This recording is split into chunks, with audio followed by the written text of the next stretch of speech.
तो देखिए दोस्तों, आज की जो वीडियो मैं आपके लिए लेकर आया हूँ ये बहुत हैरान करने वाली कहानी है। और ये कहानी एक पुनर्जन्म से जुड़ी हुई है। वैसे तो देखिए, आप सभी को बता दें कि पुनर्जन्म का जिक्र ज़्यादातर हमारे हिंदू धर्म में ही देखने को मिलता है, जबकि ये भी सच है कि इंसान को इस जन्म की सारी बातें तो याद नहीं रहती। लेकिन आप सोच सकते हैं कि आखिरकार उसे पुनर्जन्म की बातें कहाँ से याद रहेंगी।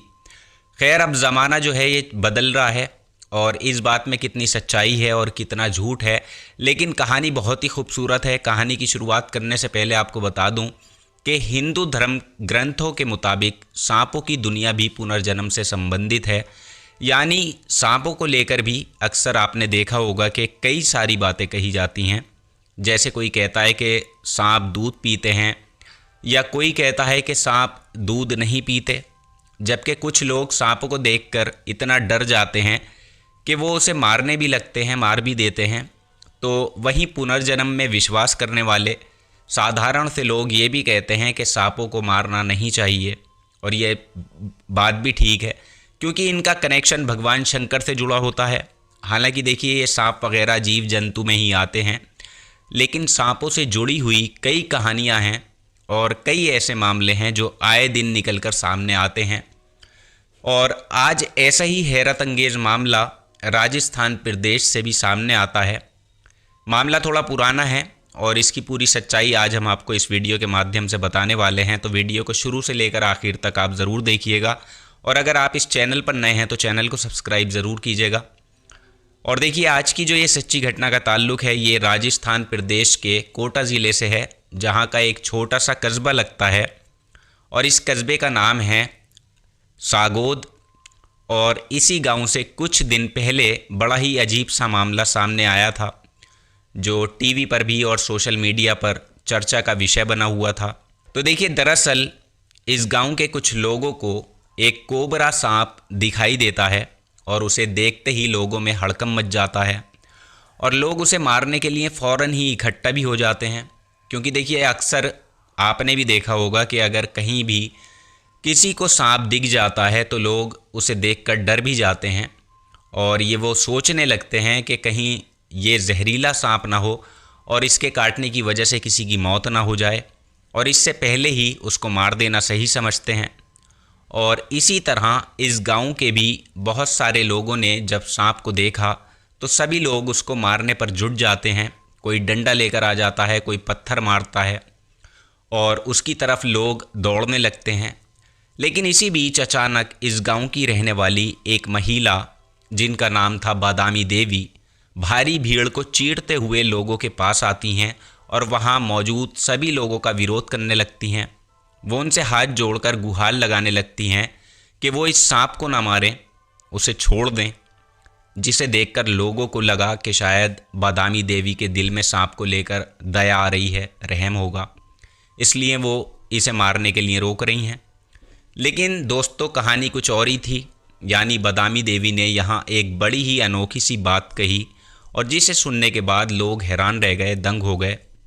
और उसने विरोध करते हुए कहा कि ये कोई मामूली कोबरा सांप नहीं है, बल्कि ये उनका 15 साल पहले मरा हुआ बेटा है, जो सांप के रूप में पुनर्जन्म लेकर उनके घर पर आया है। और बस इतना सुनते ही लोग हैरान रह गए, परेशान हो गए कि आखिरकार ये मामला कैसी बात है ये महिला कर रही है, कह रही है। इतना ही नहीं, बल्कि वहाँ खड़े कुछ लोगों ने तो उसका मजाक भी बनाना शुरू कर दिया कि ये कैसी बेकार की बातें कर रही है, ऐसा कैसे हो सकता है कि ये तुम्हारा बेटा सांप के रूप में पुनर्जन्म लेकर आया हो 15 साल के बाद, आखिरकार ये कैसे मुमकिन है। अब देखिए, जब लोग इस तरह की बातें बनाने लगते हैं तो यहाँ बादामी देवी बार बार बस एक ही बात बोलती रहती हैं। वो चाहती हैं कि बस कोई भी इस सांप को मारे ना, उसे नुकसान ना पहुँचाए और ना ही कोई इसको कहीं लेकर जाए। इस बात पर गांव वालों से वो बहस करती रहीं और आखिरकार कुछ ही घंटों के बाद उसने सभी लोगों को राज़ी भी कर लिया। यानी लोग उसको मारने के लिए रुक गए। अब फिर देखिए, इसके बाद क्या होता है कि बादामी देवी फ़ौरन ही दौड़ते हुए अपने घर के अंदर जाती हैं और वहाँ से एक कटोरे में दूध लेकर आती हैं और लाकर उस कटोरे को उन्होंने सांप के सामने लाकर बिल्कुल रख दिया। अब देखिए, आप आगे की कहानी सुनकर ना सिर्फ हैरान होंगे, बल्कि आप लोग ये सोचने पर भी मजबूर हो सकते हैं कि आखिरकार ये कैसे मुमकिन हो सकता है। तो जैसे ही उन्होंने सांप को दूध पिलाया, बाकायदा सांप ने चुपचाप वो दूध भी पिया और बादामी देवी को उसने कोई नुकसान नहीं पहुंचाया, ना काटा, ना कुछ किया। जबकि देखिए, ज़्यादातर सांप कैसे भी हरकत करने पर लोगों को डस लेते हैं, वो समझते हैं कि उन पर ख़तरा है, मगर उसने यहाँ ऐसा कोई कदम नहीं उठाया। सांप ने वो बैठा रहा चुपचाप, जबकि इतनी भारी भीड़ में उसका किसी भी इंसान को नुकसान पहुँचाना लाजमी था। लेकिन बादामी देवी को उसने एक बार भी डसने की कोशिश नहीं की, जिसे देखकर गांव के लोगों को यकीन नहीं हो पाया, हालांकि वो अपने सामने ही सब कुछ देख रहे थे। अब जब सांप ने पूरा दूध पी लिया तो बादामी देवी एक कदम और आगे बढ़ती हैं, क्योंकि अब उनका विश्वास और ज़्यादा बढ़ गया था। उन्हें यकीन होने लगा था कि ये ज़रूर मेरा बेटा ही है, जिसका नाम हंसराज हुआ करता था। अब से 15 साल पहले वो मर चुका था और मैं उसकी माँ हूँ, वो ये सोचती हैं, इसलिए उसने मुझे कुछ नहीं कहा है। बस फिर इसके बाद होना क्या था कि बादामी देवी उसके और करीब जाने लगती हैं, जिसे देखकर लोग बार बार बोलते रहे कि आप इससे दूर रहो और अपना दूध मत पिलाओ, इसके करीब मत जाओ, ये कहीं आपको डस ना ले, थोड़ा ख्याल रखो। मगर बादामी देवी को कोई चिंता नहीं थी, वो मानने वाली भी नहीं थी, क्योंकि उनके सर पर तो अपने बेटे का भूत सवार था और बार बार उसको कभी वो प्यार से पुचकार कर कुछ बुलाती, कभी प्यार करती, उससे बातें करती। हद तो तब हो गई जब बादामी देवी ने पूरे गांव के लोगों की मौजूदगी के बीच अपने आंचल को लेकर उन्होंने ज़मीन पर बिछाया और फिर सांप से ये कहने लगी कि अगर तुम मेरे बेटे हो तो इस आंचल में आकर बैठ जाओ। और बस इसी तरह वो बार बार ऐसे ही कहती रहीं। हालांकि हम ये समझ सकते हैं कि आपको ये सब पागलपन सा लग रहा होगा ज़रूर, मगर हम आपको ये भी बता दें कि ये वाकई सच्ची कहानी है। आप इसकी रिसर्च भी कर सकते हैं, क्योंकि जिस तरह से वो सांप भी बादामी देवी की बातों को मान रहा था, उसे देखकर तो यही लग रहा था कि जैसे वाकई इन दोनों का पिछले जन्म का कोई नाता हो, रिश्ता हो। और जैसे ही आंचल की बात हो रही थी कि जब उन्होंने अपना आंचल फैलाया, बाकायदा वो सांप भी उस आंचल में आकर बैठ जाता है, ज़रा सोचिए आप। और जिसके बाद उन्होंने सांप को गोद में उठाया और अपने गले में वो उसको लपेट कर बहुत देर तक वहीं पूरे गांव में उसे घुमाती रहीं।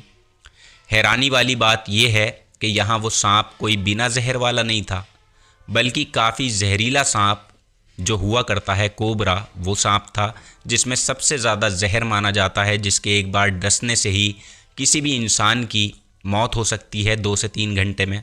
यानी तकरीबन उसके काटने से आधे घंटे के अंदर ही ज़्यादा जहरीला है तो मौत हो जाती है। लेकिन यहाँ ऐसी कोई परेशानी नहीं हुई। बादामी देवी ये सब कुछ करती रहीं और देखते ही देखते उस दिन उनका ये पूरा दिन ऐसे ही बीत जाता है। और इसके बाद उन्होंने उस सांप को अपने घर के पास छोड़ा, जहाँ से वो सांप सीधा उनके घर की सामने झाड़ियों में चला गया, जिससे लोगों को लगा कि चलो ये ड्रामा आखिरकार अब ख़त्म हो गया है, शायद अब बादामी देवी अपने बेटे के सदमे से बाहर आ जाएगी या ये सही हो जाएंगी। मगर अगले दिन फिर एक और चौंकाने वाला मामला सामने आता है। उस महिला की नज़र फिर से उस सांप पर पड़ती है जो उनके खेतों में आकर बैठा हुआ था, और इतना देखते ही बादामी देवी खुद को रोक नहीं पाती और वो फिर से बेखौफ होकर सांप के पास जाती हैं और उसे उठाकर दोबारा से अपने घर लेकर आ जाती हैं। और देखिए, इस बार उन्होंने अपने घर के ही बाहर चबूतरे पर उसको लिटा दिया, यानी रख दिया, और वहीं बिठाकर उसे दूध वगैरह पिलाया। और फिर इसके बाद वो अपने कामों में लग जाती हैं। अब जहाँ से गांव के आते जाते लोग वहाँ से गुज़र रहे थे, वो देख रहे थे कि आज भी ये सांप दिन भर उसी चबूतरे पर बैठा हुआ है। अब देखिए, अभी तक तो फ़िलहाल ये बातें दूध पिलाने तक ही सीमित थी, मगर इसके बाद कहानी में एक ऐसा ख़तरनाक बदलाव होता है जिसकी शायद किसी ने भी उम्मीद नहीं लगाई थी पूरे गांव में। यानी होता यह है, जब सांप को बादामी देवी ने इस बार उठाया तो अचानक उसकी मौत हो गई। यानी सांप इस बार बादामी देवी के हाथों में ही मर गया। अब जिसे देखकर बादामी देवी फिर से दुखी हो गई, रोने लगी। कई घंटों तक वो उसे हाथ में लेकर रोती रहीं और जब काफ़ी देर के बाद उन्हें तसल्ली हुई कि हाँ ये वाकई मर चुका है, तब जाकर उन्होंने उस सांप का अपने ही खेत में अंतिम संस्कार किया और ये कहते हुए उसको अलविदा किया कि ये उसका बेटा हंसराज ही था, जो सांप के रूप में उससे मिलने के लिए आया था। अब इस महिला के बेटे की कहानी भी हम आपको थोड़ी सी बता दें कि दरअसल बदामी देवी के 2 बेटे थे और पहले का नाम था राजूलाल और दूसरा हंसराज, जिनमें से उसके बड़े बेटे हंसराज की मौत 15 साल पहले पार्वती नदी में डूबने से हो गई थी और जब वो मरा था उस दौरान उसकी उम्र सिर्फ 24 साल के आसपास रही होगी। आप ये समझ सकते हैं कि अगर एक जवान बेटा अपनी ही माँ या अपने बाप के सामने मर जाए तो उसको कितना ख़तरनाक सदमा लग सकता है, कितनी चोट उसके दिल पे पहुंच सकती है, ये आप अच्छे से समझ सकते हैं। क्योंकि आज की ये कहानी वाकई बड़ी दुख भरी कहानी भी थी, जिसमें एक माँ का अपने बेटे को लेकर जो लगाव हमने इसमें देखा, जो रिसर्च की, उसे देखकर हमारी भी आंखें खुली की खुली रह गईं।